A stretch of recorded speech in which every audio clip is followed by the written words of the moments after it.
వడలు అని చెప్పి తోటకూర చూపిస్తున్నా ఏంటి అనుకుంటున్నారా?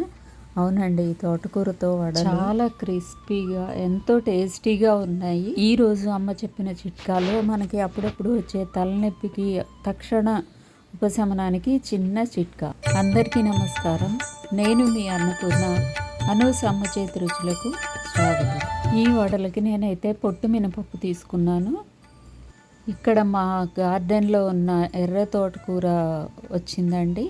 పాలకూర కూడా అక్కడే ఉంది. పాలకూర, తోటకూర, పచ్చిమిరపకాయలు, అల్లం, ఉల్లిపాయలు, క్యాబేజ్, కరివేపాకు, జీలకర్ర వేశాను, ఉప్పు వేశాను.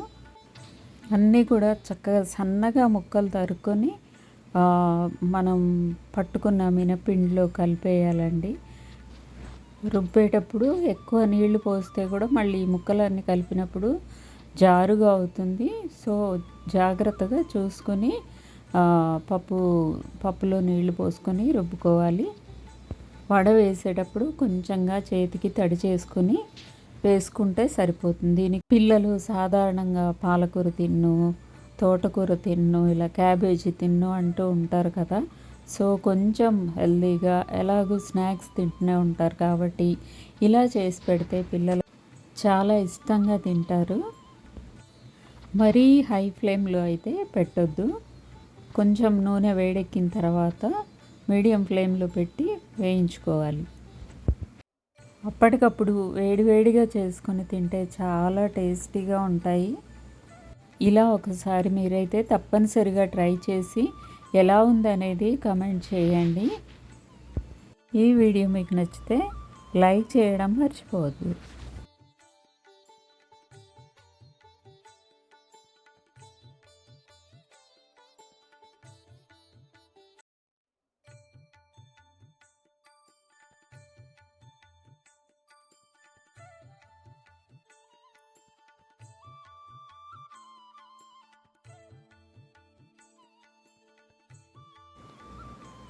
చక్కగా వేగి పైన క్రిస్పీగా లోపలేమో సాఫ్ట్గా చాలా బాగున్నాయండి.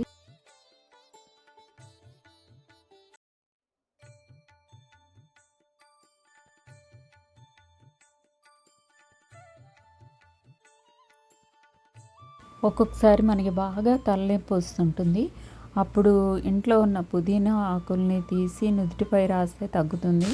అల్లం టీ తాగినా కూడా మనకు కొంచెం రిలాక్స్గా ఉంటుంది.